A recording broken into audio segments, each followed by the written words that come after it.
Hello दोस्तों, आप सभी का स्वागत है आपके अपने YouTube channel gratitude learning academy में। तो जैसे कि दोस्तों आपको पता होगा कि खोटा का सिलेबस जो है वो बीच में थोड़ा सा छोटा कर दिया गया था। अब फिर से नया सिलेबस डाल दिया गया जिसमें सिलेबस को और भी ज़्यादा बड़ा कर दिया गया। जो सबसे पहला सिलेबस था उसमें और भी ज़्यादा चीज़ों को ऐड कर दिया गया। बहुत ज़्यादा उम्मीद है कि सिलेबस फिर से छोटा होगा। ठीक है, एक रूपता लाने की कोशिश की जा रही है हर चैप्टर में, जैसे कि खोटा हो गया, नागपुरी हो गया। तो किन्हीं का सिलेबस थोड़ा बड़ा है, किन्हीं का सिलेबस में कुछ चेंजेस का भी है, डिमांड रखा जा रहा है। तो उम्मीद रखिए कि सिलेबस बहुत ही ज़्यादा उम्मीद है कि सिलेबस छोटा हो सकता है। ठीक है, तो जो बीच में जो सिलेबस आया था जिसका हम आप लोगों को बता दिए थे कि सिलेबस में क्या क्या चीज़ पढ़ना है, वीडियो हम डाल दिए थे यूट्यूब पे, तो आप लोग उसको देख लिए होंगे। तो उम्मीद करते हैं कि चलिए आप लोगों को समझ गए होंगे कि जो नया सिलेबस आया था उसके अकॉर्डिंग क्या क्या चीज़ को पढ़ना था। तो जो छाहिर बुक था उसमें 3 कहानी पढ़ना था, उसे हम लोगों ने पढ़ लिया है। तो चलिए आज एक दूसरा बुक को हम लोग उठाते हैं जो है सोंध माटी। ठीक है, सोंध माटी में हम लोग आज सबसे पहला जो कहानी पढ़ेंगे वो है उबार। ठीक है, उबार कहानी को हम लोग पढ़ेंगे। ठीक है, तो देखिए सोंध माटी पुस्तक की ये कहानी है उबार, और ये सोंध माटी पुस्तक जो है वो डॉक्टर विनोद कुमार जी के द्वारा लिखा गया है। तो चलिए उबार कहानी को पढ़ने से पहले क्या करते हैं कि हम लोग एक बार देख लेते हैं इनके बारे में, डॉक्टर विनोद कुमार जी के बारे में, कि इनका क्या क्या है, इनका जन्म कहाँ हुआ है, इन्होंने कहाँ से शिक्षा प्राप्त किया है, और उसके बाद हम लोग देखेंगे उबार में मुख्य पात्र को, उसके बाद कहानी को हम लोग पढ़ेंगे। ठीक है, तो देखिए जो डॉक्टर विनोद कुमार है इनका जन्म जो है वो 8 जनवरी 1961 को हुआ है। ठीक है, ये डेट याद रख लीजिएगा, एग्जाम में पूछा जा सकता है। और इनका जन्म कहाँ हुआ है तो हजारीबाग जिले के दारू प्रखंड में। ठीक है, इनका पिता का नाम है मथुरा प्रसाद, माता का नाम है शुभवती देवी, और इन्होंने शिक्षा जो है इनका हुआ है वो संत कोलंबस कॉलेज से इन्होंने बीए किया है। ठीक है, और उसके बाद एमए इन्होंने खोटा से रांची विश्वविद्यालय से कंप्लीट किया है। ठीक है, और अभी ये वर्तमान में भी 1986 से रांची कॉलेज रांची में खोटा के प्रोफेसर हैं ये। ठीक है, तो आप लोग इस चीज़ को याद रख लीजिएगा, ये खोटा के प्रोफेसर है। और सबसे इम्पॉर्टेंट पॉइंट ये है कि इन्हें खोटा रत्न से सम्मानित किया गया है। तो ये भी एक एग्जाम में बनने लायक क्वेश्चन है कि इन्हें किस रत्न से सम्मानित किया गया है, तो खोटा रत्न से सम्मानित किया गया है। किन्हें? तो डॉक्टर विनोद कुमार जी को।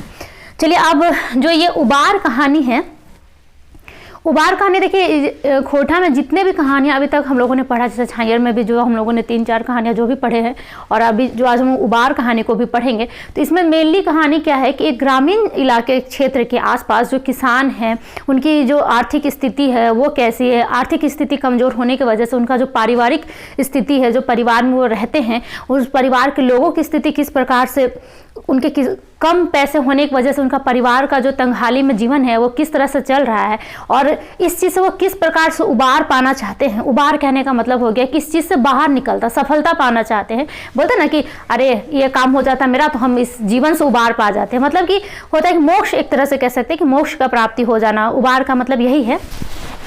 तो ये कहानी का नाम ही क्या है? उबार। उबार का मतलब हो गया कि पार लग जाना, मतलब किसी काम को ठाने हैं, उस चीज़ से पार हो जाना, या फिर कोई परिस्थिति है, बहुत विकट परिस्थिति है, उस परिस्थिति से निकल जाना, यही इसका मतलब उबार का। ठीक है, तो यहाँ पे आप लोगों को बहुत सारा नाम देखने को मिलेगा। तो चलिए उस नाम को पहले एक बार पढ़ लेंगे, तो कहानी जब हम लोग पढ़ते चलेंगे तो अच्छे से याद होते जाएगा। ठीक है, तो सबसे पहले है झबरू।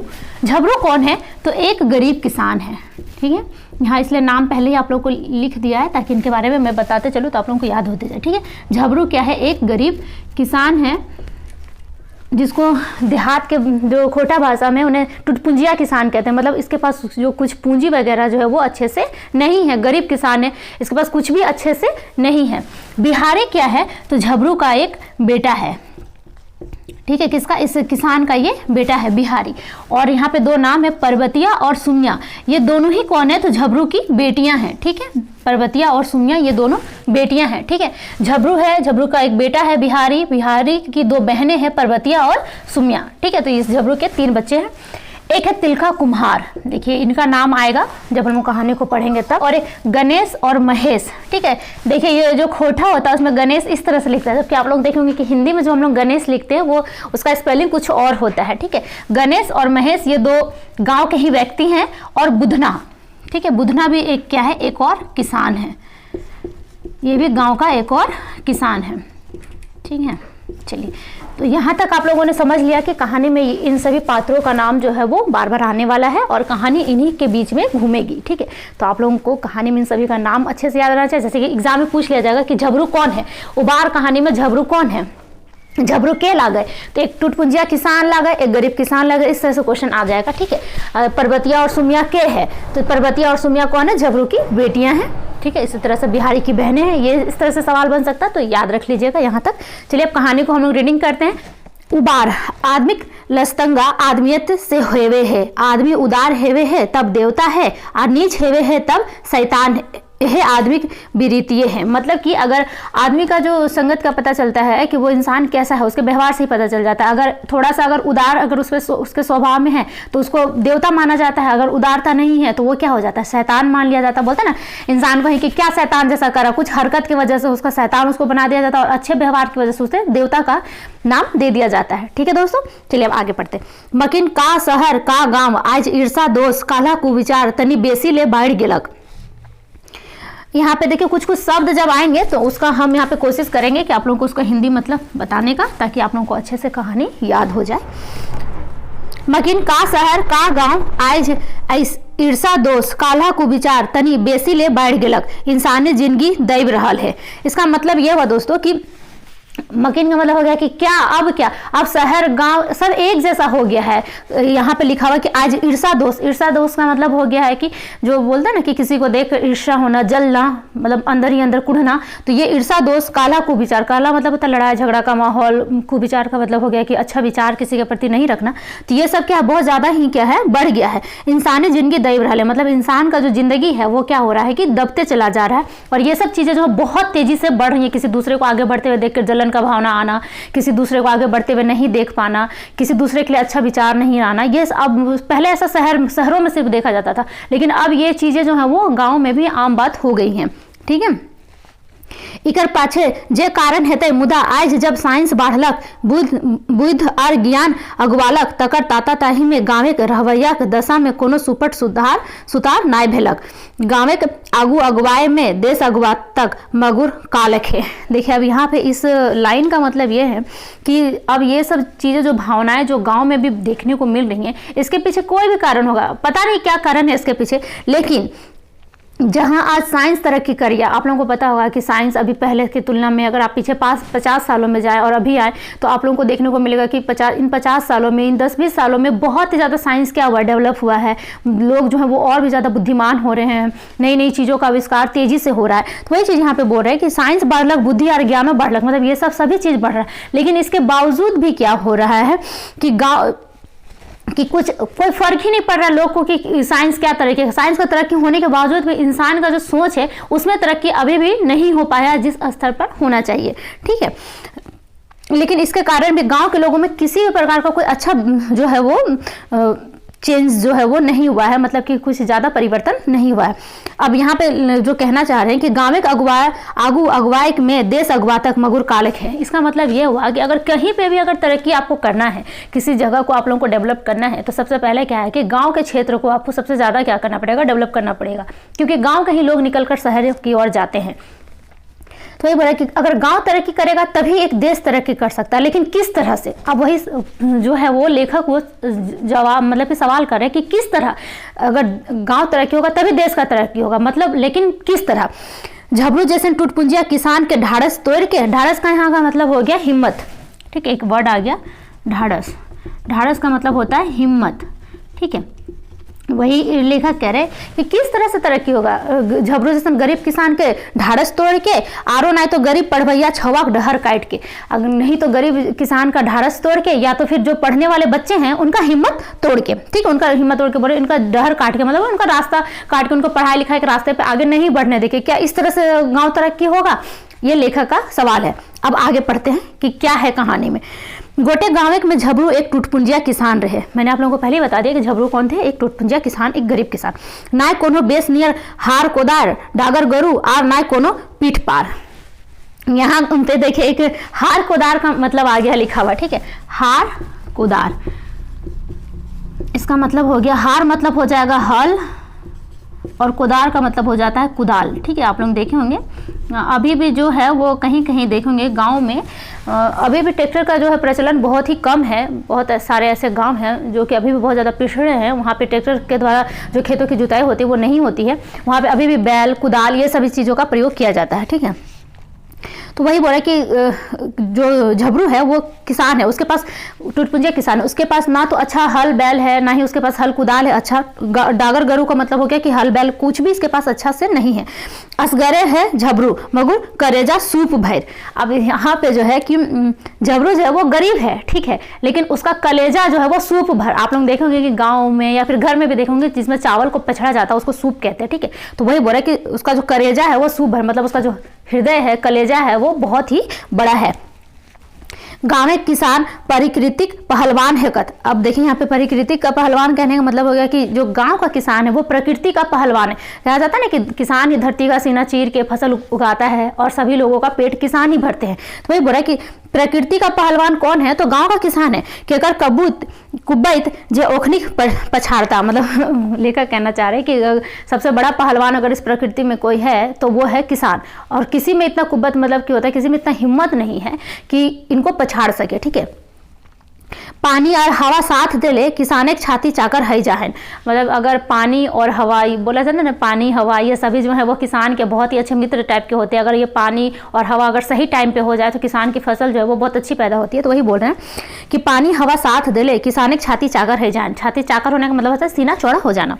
झबरू भिनसारे उठ के हार कोदार लेके टाड़ बारी जाहे। जो झबरू है वो सुबह उठता है, हार कुदाल मतलब हो गया कि अपना हल बैल लेके ये सब लेके कुदाल लेके टाड़ बारी मतलब कि अपना खेत बाड़ी जाता है। हमें बिहारी की माँ कलवा पानी बैठाए देहती। अब जो बिहारी की माँ है, मतलब ये लोगों का फैमिली में सिर्फ 5 ही लोग हैं।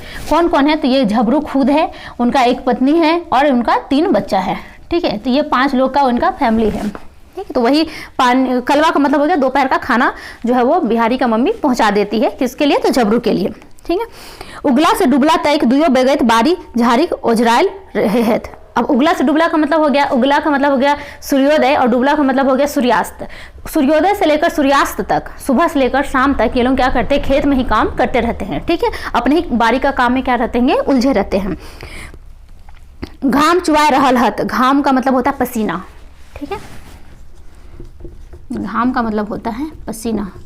बोला घाम चुआ रहा है मतलब ये लोग पसीना बोलते हैं। किसान अगर खटता है तो पसीना धूप में निकलेगा ही, जाहिर सा बात है। तो किसान बहुत ही मेहनत से काम करते हैं। घाम चुआ रहा है मुदा किले मतलब किस लिए, मुदा किले मतलब कि लेकिन क्यों, बिहारी पढ़वे खातिर इंसान बनवे खातिर। अब पहले बता दिया था कि बिहारी जो है इनके झबरू के बेटा हैं, ठीक है। तो वही बोले कि बिहारी को पढ़ाने के खातिर, उसको इंसान बनाने के खातिर जखन बिहारी के आजी जिये हलथिन तखने आशीष देले हलिक कि झबरू के बेटा बिहारी एक दिन पुलिस इंस्पेक्टर बनतक, जरूर बनतक।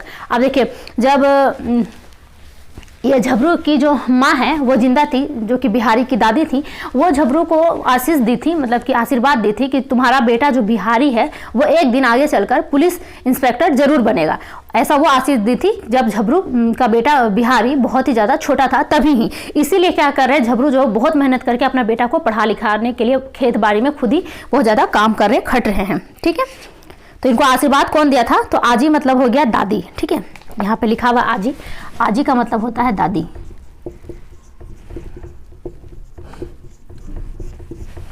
जो बिहारी की दादी थी वो आशीर्वाद दी थी कि ये एक दिन इंस्पेक्टर जरूर बनेगा। चलिए यहाँ तक समझ गए होंगे कहानी, अब आगे बढ़ते हैं हम। झबरू परिवार खाट रहे मोट 5 गो बेगैत। जैसे कि मैंने आप लोगों को पहले बता दिया कि झबरू का परिवार जो था वो 5 ही व्यक्ति थे। झबरू का परिवार खाट मतलब हो गया कि छोटा फैमिली था, ठीक है। दुयो परानी आपने, एक बिहारी और दुयो गो बेटी परबतिया और सुमिया। देखिए परबतिया और सुमिया का नाम यहाँ पे आ गया। गावे पूर्व पहरे छोटे गो घार, घार के ओसरा में जुआठ टांगे के जगह, घारे के पिछवाड़ में 2 काठ बारी। ये सब है लग झबरू का अपन दुनिया। मतलब झबरू जो था वो बहुत ही छोटा किसान है, पहले बता दिया। उनका घर भी क्या था, बहुत ही ज़्यादा छोटा था। आगे में थोड़ा सा जगह था जहाँ जुआठ जो बोलते हैं, जब खेतों में जोतने के लिए बैल को ले जाते हैं तो उन्हीं के कंधे पर रखने वाला एक होता है हर जुआठ, तो उसी को बोला जा रहा है जुआठ। देखे होंगे कि 2 बैलों के बीच में एक लकड़ी रहता है, वो कंधे पर रखा हुआ रहता है, उसको बोलते हैं, ठीक है। तो वो उसी का टांगने का एक जगह था और घर के पीछे साइड मतलब थोड़ा सा जगह था जहाँ पे 2 काठ बारी था, ठीक है। यही सब जो था वो झबरू का दुनिया था। आज बिहारी मैट्रिक पास कर ले, 2 गो बछर है गेल, मुदा पैसा के दुखे उ नाय तो कॉलेजे नाम लिखावले पार ले और नाय कोनो नौकरियों खातिर कुदाकुदी करे पारे। अब देखिए जो ये बिहारी है इसका मैट्रिक पास किए हुए 2 साल हो गया। मैट्रिक पास किए हुए मतलब 10th पास किए 2 साल हो गया, लेकिन ये अभी तक कोई कॉलेज में नाम भी नहीं लिखवाया है और ना ही किसी नौकरी के लिए इधर उधर कूदाकूदी भी कर पाया है, क्योंकि पैसा का दिक्कत बहुत ज़्यादा है इसलिए, ठीक है। झबरुक मुड़े एक फिकिर रहे, सोचे हलक अबरी अघन के आरू बेच के बिहारी नाम कॉलेजे लिखाई देव। ऋण महाजर तो लागले हत, कूड़ा मार से गुजरो कर ले, मगर जे तिहा करे है से दैव नाय राखे दे है। हाँ अब बिहारियों कोनो चेंगा नखे, 18 बरस के हाई गलक। अब देखिए बिहारी का जो उम्र है वो कितना साल है, तो 18 बरस का बिहारी हो गया है। अब उसके पिताजी सोच रहे हैं कि अघन का जो महीना आएगा, इस अघन में हम आरू बेच के जो पैसा होगा उसी से हम क्या करेंगे कि बिहारी का नाम कॉलेज में लिखवा देंगे। ये कौन सोच रहे थे? तो झबरू सोच रहे थे, ठीक है, अपने बेटा के लिए। एक दिन झबरू बिहारी औरी बैसल देख के हकाय कहल।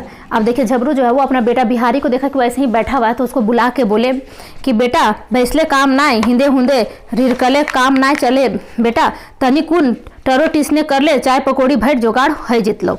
अब उसका जो पिता है बिहारी, अपना बेटा उसके पिता जो है झबरू, वो बिहारी को समझा रहे कि बेटा इधर उधर बैठने से तो काम नहीं चलेगा, तो 2-4 को ट्यूशन में पढ़ाने से अपना चाय पकौड़ी भर भी उसका खर्च निकल जाता है, ठीक है। तखनी बिहारी मुंड तनी हेठ हो गया। अब ये सब सुन के बिहारी का जो माथा है वो नीचे हो गया। बिहारी मने सोचे कि रांची भाग जेतलक आर कोनो बाबू घरे आर नाय तो कोनो होटले मजूरी कर तक। अब बिहारी अपने मन में सोचने लगा अपने पिताजी को इस तरह से असहाय देके, क्योंकि पैसा का दिक्कत है, तो वो सोच रहा है कि हो सकता तो हम रांची चल जाते तो कहीं काम कर लेते, कोई होटल में काम कर लेते, किसी के यहाँ काम कर लेते, तो 2-4 पैसा हमको मिल जाता। यह सोचे माजे माय कहलथिन बेटा। अब देखिए वो इस तरह से सोच ही रहा था, उसी बीच में उसकी मम्मी आई और बोल रही है तो किले एते महसूस कर ले हैं, सोच मत। अब उसकी मम्मी बोल रही कि तुम इतना मन छोटा क्यों कर रहा है, सोचो मत, हम अपन हाड़ो बेच के तोर नाम कॉलेजे लिखाई दे। अब जो माँ होती है वो बोल रही है झबरू को, ये बिहारी को, कि तुम इतना मत सोचो, हम अपना हाड़ भी बेच के तुमको क्या करेंगे, कॉलेज में नाम लिखा देंगे, तुम इतना चिंता मत करो।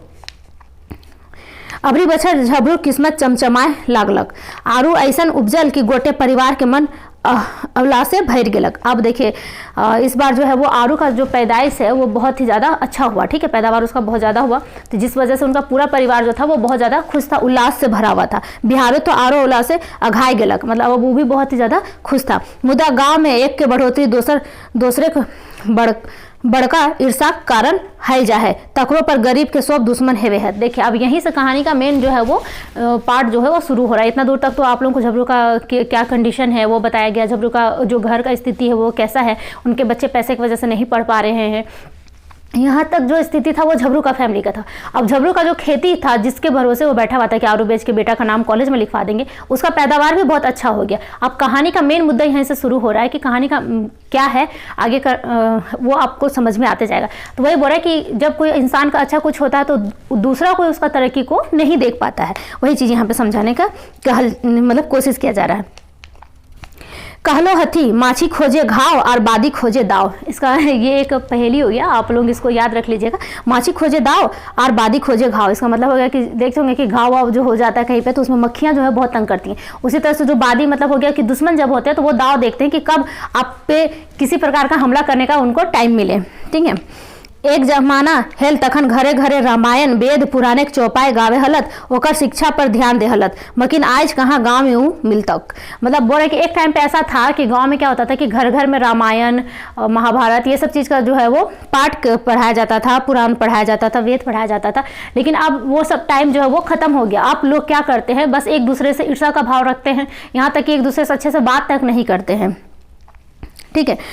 हाँ 2-4 गो पॉलिटिक्स करवैया जरूर मिल जैथून। अब गांव में क्या होता है कि लोग अब ये सब काम छोड़कर वेद पुराण पढ़ना ये सब छोड़ करके क्या करते हैं, लोग बैठ जाते हैं और एक दूसरे के लिए बात करते हैं, पॉलिटिक्स बतियाते हैं। जे सब के काम रहन गरीब के फंसाए के अपन उल्लू सीधा करना, और ये सब का काम क्या होता है, किसी गरीब को फंसाना और अपना उल्लू सीधा करना, मतलब अपना मतलब निकालना। झबरू गाँव में आज एकरिन से बाचल नखे, मतलब आप बोल रहा है कि इस तरह की चीज़ों से जो झबरू का गांव है वो भी बचा हुआ नहीं है। एक दिन जखन झबरू तिलका कुम्हार के छवक छठी में हजामत बनवे हेल तखने गणेश बाबू और महेश बाबू बातें उचराए बतियलथिन। अब देखेंगे यहाँ पे तीनों नाम एक साथ आ गया, ठीक है, जो हम पहले आप लोगों को बता दिए थे तिलका कुम्हार। अब तिलका कुम्हार के घर में क्या था कि किसी बच्चे का छठियारी हो रहा था, ठीक है, तो वहीं पे कौन गया हुआ था, हजामत का काम करने के लिए, तो ये झबरू, ठीक है, और वहीं पे गणेश और महेश भी थे। अब वो लोग बात को बोल रहे हैं, बात उछालथिन का मतलब हो गया कि बात का शुरुआत कर रहे हैं। अबरिक आरुक उपजा झबरू किस्मत बदल दिलक। मतलब वो लोग अब बोल रहा है कि इस बार का जो आरू का उपज हुआ है, झबरू का किस्मत जो है वो बदल गया है। झबरू अब झबरू ना आए मकिन झबरू बाबू बन गेलक। मतलब गांव में चिढ़ाने के लिए इस तरह से बात किया जाता है, टोन मारा जाता है कि हाँ अब तो तुम छोटा नहीं रह गया, तुम तो बड़ा हो गया, बड़ा आदमी बन गया। उसी तरह से झबरू को बोला जाता है कि अब झबरू झबरू नहीं है, झबरू बाबू बन गया है। ठीक है कि झबरू गलती कहियो। अब उसको उसी में बोला का झबरू हम गलत बोल रहे हैं। ये महेश और गणेश इस तरह से उसको बोल रहे हैं। गणेश पूछले रही, झबरू कहल ना हो गुंदा ई तरी किले कहले। मतलब अब गणेश जो वो उससे पूछा था, तो अब झबरू बोला कि नहीं गनुदा इस तरह से काहे बोल रहे, हम तो एक गिर पड़ता किसान ही और किसाने रहब, हमरा हरा जोतेहत रहब। मतलब बोल रहा है अब झबरू कि आप इस तरह से क्यों बोल रहे हैं, हम एक गरीब किसान हैं और हम हमेशा क्या हैं कि गरीब ही रहेंगे, मेरा काम हल जोतना है और हम हल ही जोतते रहेंगे। ये कौन बोला, झबरू बोला। ठीक है के छोड़ाता हमरा हार ठेले से। अब वो बोल रहा है कि हमको कौन इस हार ठेलने से हमको निकालेगा। तब देखिए अब लोग क्या बोल रहे हैं कि ना झबरू तो किस्मत वाला है। अब वो लोग उसको बोल रहे हैं कि ना झबरू तो किस्मत वाला है, बिहारी जैसन सुपट बेटा। मतलब अब उसके बेटे के बारे में बोलने लगे लोग कि अब तुम्हारा बिहारी जो है इतना अच्छा बेटा, हर ने पटपट सीधा और पढ़ो में तेज। मतलब बोल रहा है कि हर पटपट मतलब इधर उधर करने वाला कुछ नहीं, पढ़ने में बहुत ज़्यादा तेज। ऐसा छवा गोटे गाँव में ना आए। अब जो है वो बिहारी का तारीफ कर रहा लोग, ऐसा छवा पूरा गांव में नहीं है, मतलब ऐसा बच्चा पूरा गांव में नहीं है। दुआ ऐसा बतियाला जैसे झबरू एकदम अनार्य रहे, ये चुटकी ना समझे पारे। अब वो लोग उस पर क्या कर रहे थे, चुटकी ही कस रहे थे। तो वो झबरू कोई अनारी तो था नहीं, कोई छोटा बच्चा तो था नहीं, वो सब वो लोगों का बात को क्या कर रहा था, झबरू जो है वो समझ रहे थे। ठीक है गणेश बाबू बाढ़ल पेट करुआ तेल माखते कहले। अब गणेश बाबू का क्या था, पेट निकला हुआ तो उसमें अपना करुआ तेल मतलब हो गया सरसों तेल। सरसों तेल को मलते हुए बोले, झबरू तो धन खेत बेची बिहारी मैट्रिक पास करावले मुदा की पवले।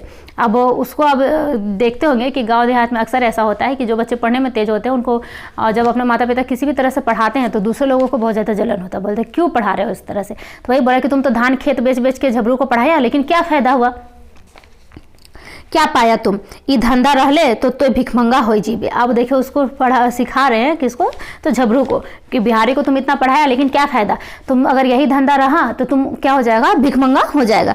गोईठा घी सुखल की है तो मतलब ना कि गोईठा में घी सुखाने से मतलब फालतू व्यर्थ का पैसा जलाना। तो वही जो बोला कि गोईठा में घी सुखाने से कुछ नहीं होगा। मतलब बिहारी को पढ़ाना वो लोग ये समझ रहा है कि गोईठा में घी सुखाने के बराबर है, इस तरह से। ठीक है आरो आगू ले पढ़ले घरे खपरा तक बिक जीतो। मतलब बोल रहे कि अगर आगे और पढ़ाया तो घर का जो खपड़ा होता है, देखेंगे कि मिट्टी का जो घर होता है उसमें खपड़ा मिट्टी का लगा हुआ रहता है, तो उसके बारे में बोल रहे कि घर का खपड़ा भी बिक जाएगा।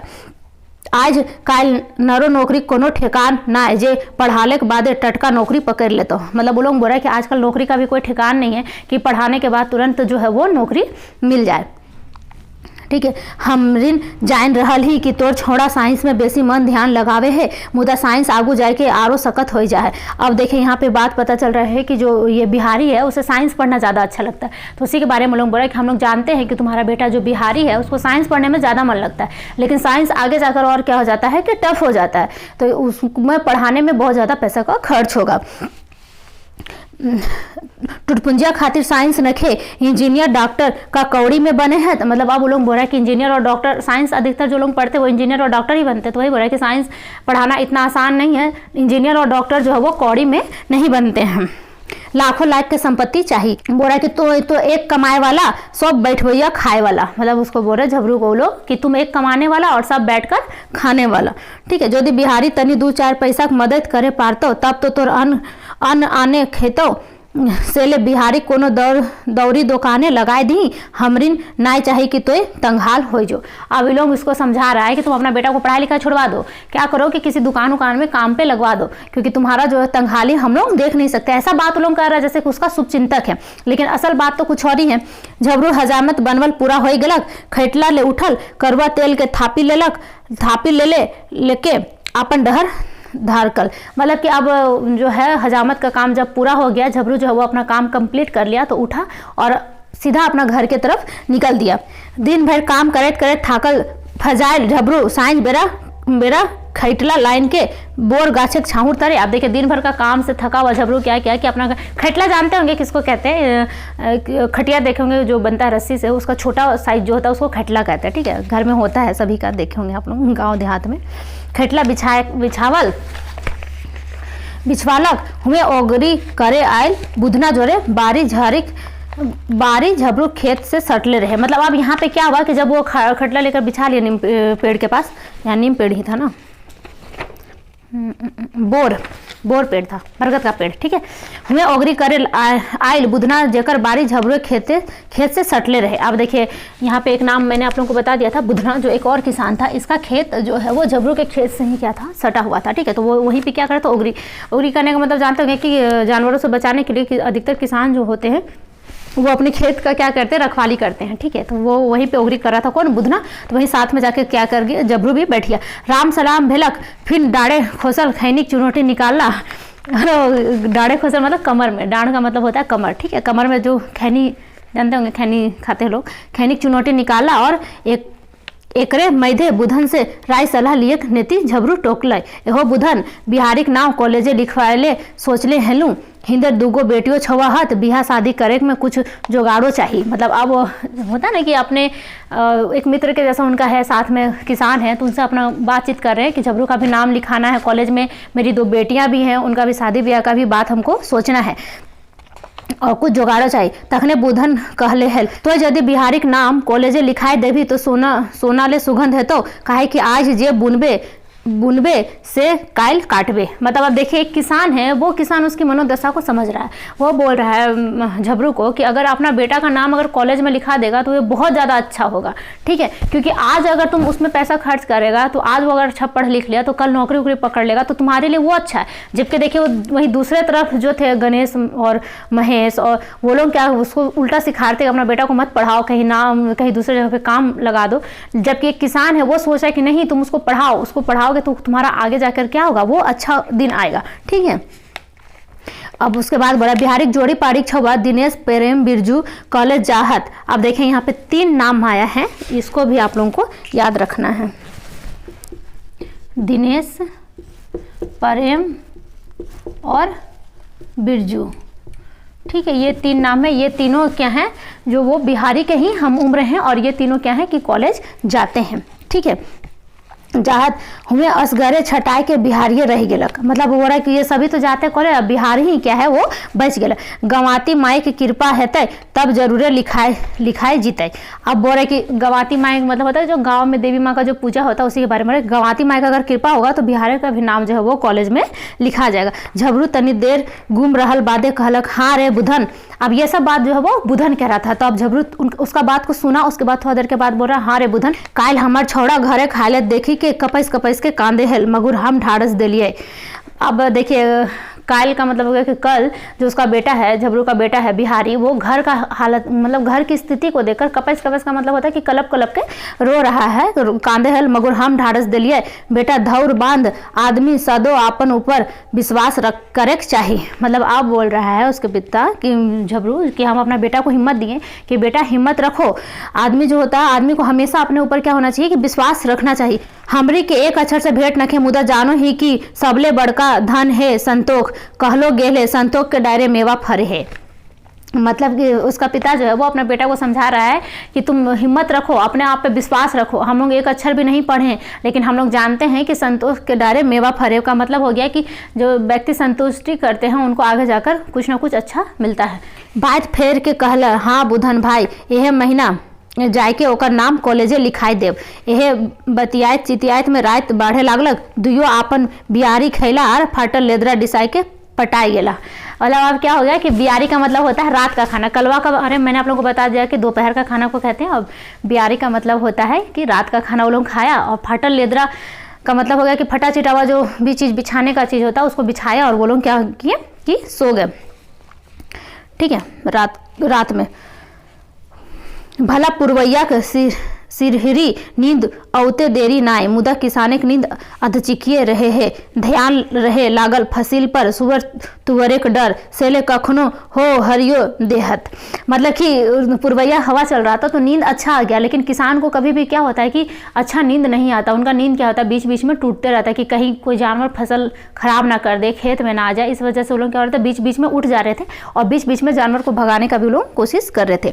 चार नींद सुतलक बाद एक मुर्गा बाइंग दलक। अब देखोगे कि गांव का लोग अधिकतर क्या होता है कि जब मुर्गा का बांग होता है उसी वक्त उठ जाते हैं और अपना काम में लग जाते हैं। तो वही बड़ो चार नींद सुतल बादे मुर्गा बाइंग दलक, झबरू उठल फरसा कांधे लय के घाड़ दने डिहर गेल।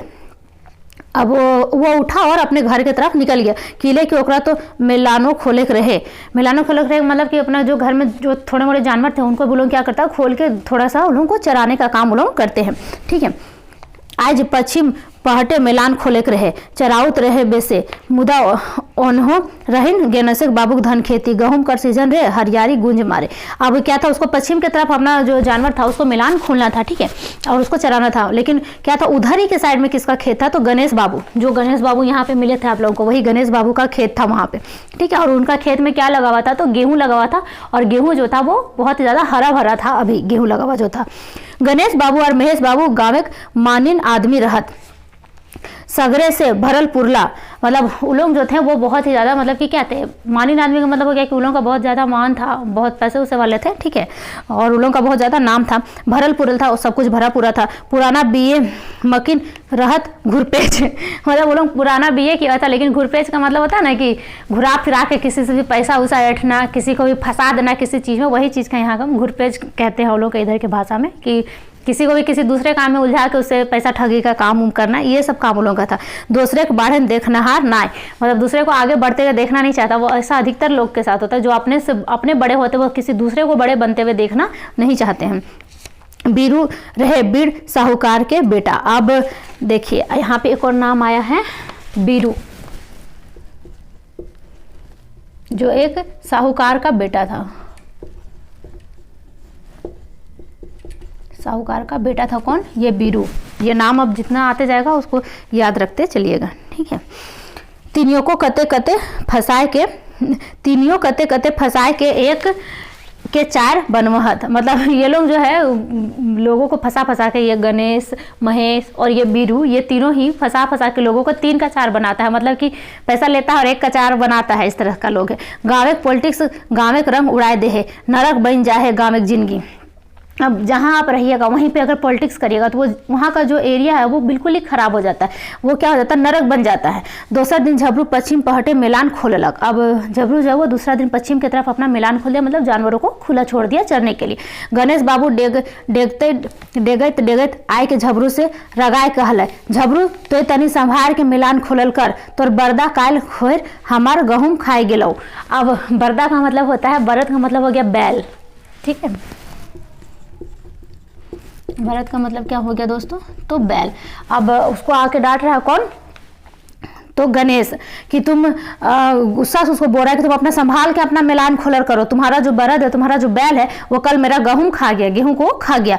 ना चल तो कांजी हाउस ढुकाए दबो और एक के चार लेबो, मतलब उसको बोल रहा है कि ऐसा नहीं चलेगा, तुम्हारा बैल को हम कांजी हाउस में डाल देंगे और तुम्हारा एक से एक के बदले हम क्या लेंगे, तो चार लेंगे। मतलब उसको डांट रहा है, उससे इस तरह से बात कर रहा है। झबरू कहले ना गनुदा हमार डांगर एते चोर न खा, काल हम आपने मेलान खोल ले हलू, सेले तनी बुझ समझ के बात कर। गणेश बाबू एकदम ढोड़सल मुंह मत लगाओ, ना तो बेकार है जीतो। मतलब गांव में इस तरह का बात होता है, इस तरह का लैंग्वेज में लोग बात करते हैं कि तुम अपना खुद एक तो चरा भी दिया और मुंह लगा रहा है हमसे, अपना मुंह को संभाल के बात करो। जबकि बेचारा बोल रहा है कि हम तो अपने साथ ही साथ खोले थे, हम अपने साथ ही साथ लाए थे, ऐसा हो ही नहीं सकता है, ठीक है।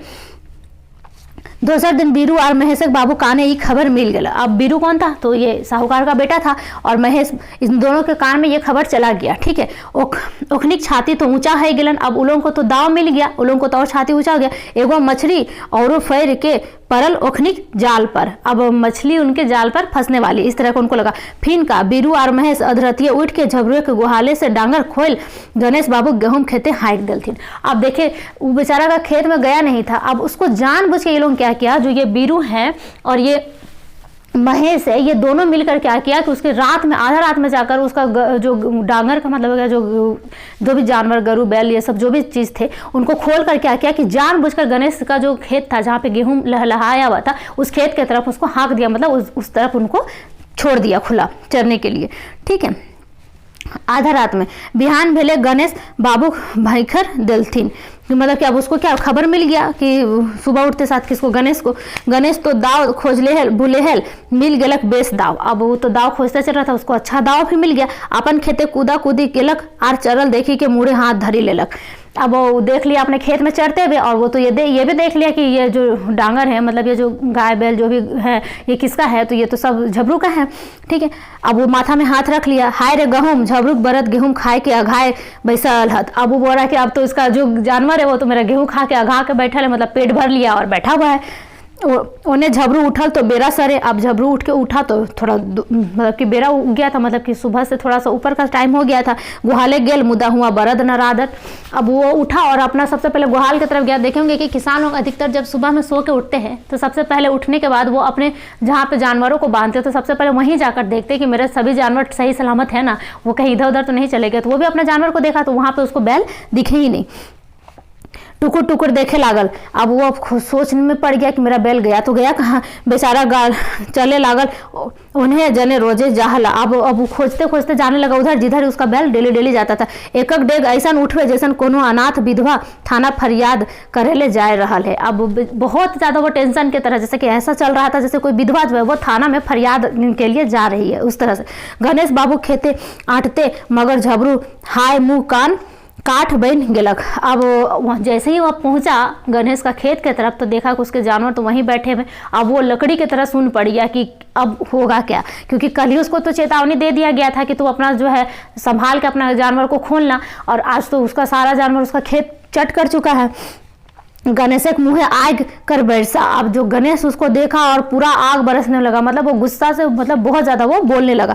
मारे ले दौड़ल ऐसन जैसे कोनो भूखल बाघ अपन शिकार पर दौड़े है। अब उसको देखते ही साथ, झबरू को देखते ही साथ गणेश क्या हुआ कि उसे मारने के लिए दौड़ गया। ठीक है, ऐसे जैसे कि कोई बाघ जो है वो शिकार की तरफ भागता है, इस तरह से वो दौड़ के भागा मारने के लिए। किसको? झबरू को। कौन? गणेश। ठीक है, तो हमर गहूम सदे सदे चटाए दिले, आज तो एकदम उड़ाए दिले। बेचारा झबरू माटी मेड़ बन के ठाड़ रहे।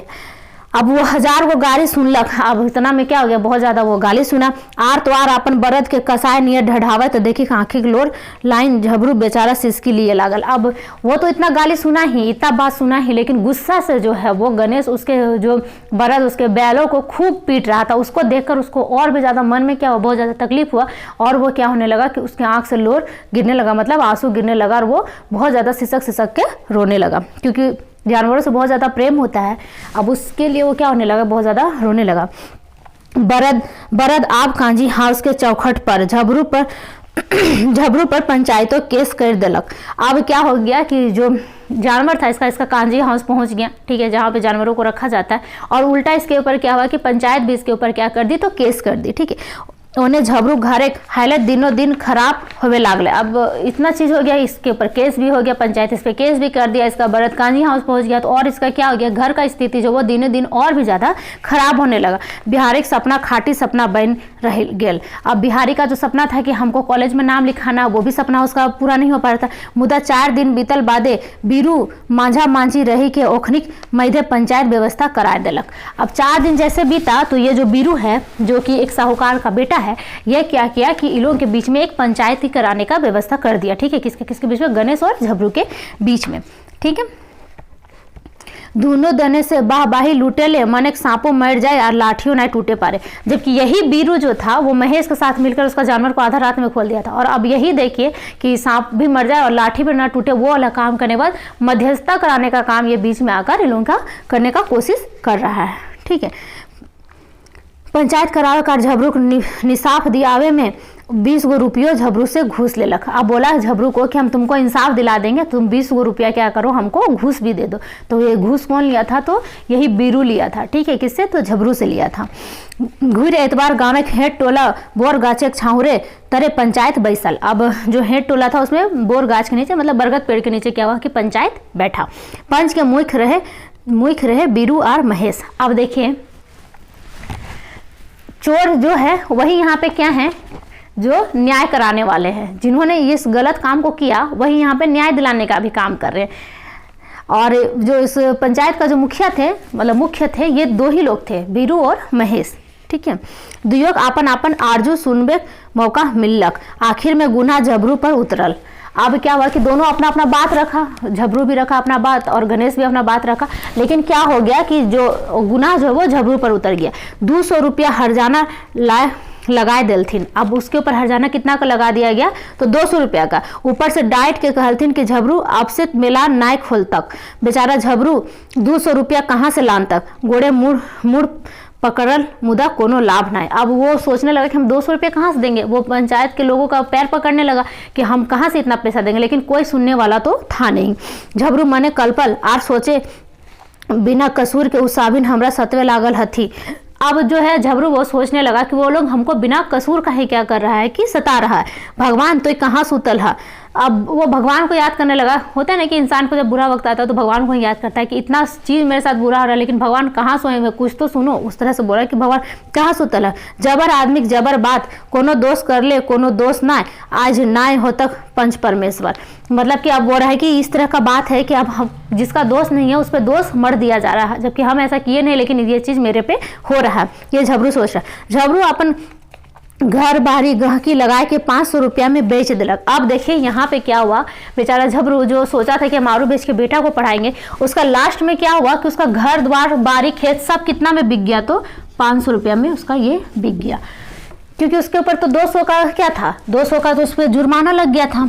ठीक है, पंच के द्वारा 200 का जुर्माना लगा दिया गया था। अब वो 500 रुपया में अपना घर द्वार खेत बाड़ी सब कुछ बेच दिया। 200 रुपये हरजाना दे के कैरखा में टालक। अब उसका 200 रुपया जो हरजाना था वो 200 रुपया हरजाना वो दे दिया। बाकी 300 रुपया से सेहे बचर बिहारी के नाम कॉलेजे लिखाई दिलक। अब क्या हो गया कि 300 रुपया जो बच गया था उसी पैसा से क्या किया कि बिहारी का भी नाम कॉलेज में लिखवा दिया।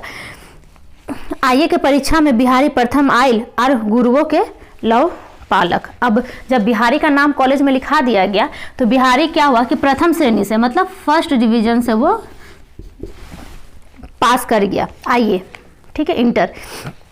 सच कहल गेल है विपत्ति जखन आवे है तब खने खने आवे है, ये बात हियो भेलक। मतलब होता है ना कि जब दुख आता है, विपत्ति का समय आता है तो वो हर पल पल में आते रहता है, तो वही बात यहाँ पे हुआ सच। अब देखिए क्या हुआ। कॉलेज करल के 3 बछर बाद बिहारी के बाप झबरू अचक्के सिराय गेलक। अब जब कॉलेज उसका 3 साल का खत्म हो गया, क्योंकि आपको पता होगा कि इंटर करने के बाद फिर 3 साल का करते हैं BA के लिए, तो वो जब 3 साल का उसका पढ़ाई खत्म हो गया तो उसके पिताजी जो है वो अचानक उनका देहांत हो गया। ठीक है, सूरज लखे बाप बेटा बिना पुलिस वर्दी में देख ले डूब गेलक। अब जो सूर्य के जैसा उगा हुआ पिता था वो अपना बेटा को, जो कि एक पुलिस इंस्पेक्टर बनता, ऐसा आशीष उसका दादी दी थी, वो बिना देखे ही वो क्या हो गया, डूब गया, मतलब मर गया, अस्त हो गया। ठीक है, तले बिहारी के माए अपन घेचक हौसली बेच के ओकरा BA करा लिक। अब क्या हुआ कि जब उसके पिता मर गए तो उसकी माँ जो थी वो अपने गले का क्या चीज बेच दी, तो हौसली। ठीक है, हौसली गले में पहनने का हौसली होता है। तो ये पूछा जा सकता है कि बिहारी की माँ जो है उसे क्या चीज़ बेचकर पढ़ाई, पायल, कान का झुमका, ये इस तरह से, तो गले का हौसली जो है वो बेचकर उसको आगे BA कंप्लीट करवा दी। सेहे बछर 3 महीना बाद पुलिस इंस्पेक्टर खातिर परीक्षा में बिहारी चुनाइयो गेलक। अब 3 महीना के बाद ही क्या हो गया कि पुलिस इंस्पेक्टर का एग्जाम हुआ और बिहारी को जो है उसमें भी सफलता मिल गया। आज बिहारी पुलिस इंस्पेक्टर है, मुदा आपन बाप के नाय पावले मने मने कल्पे है। आज बिहारी जो है वो पुलिस इंस्पेक्टर बन गया। जो सपना उसका दादी देखी थी, जिस सपना वो पूरा करने के लिए उसके पिता दिन रात मेहनत करके उसको पढ़ा रहे थे, आज वो पिता भी इस धरती पे नहीं, उसकी दादी भी नहीं, लेकिन उन लोगों का जो सपना था कि बिहारी जो है वो एक पुलिस इंस्पेक्टर बने, वो सपना तो पूरा हो गया, लेकिन उसको देखने वाला उसके पिताजी नहीं है।